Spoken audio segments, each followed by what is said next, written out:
interestingly complex individual that I've ever met.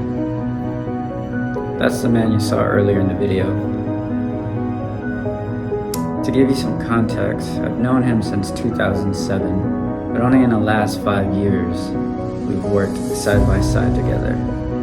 A Batman and Robin, if you will.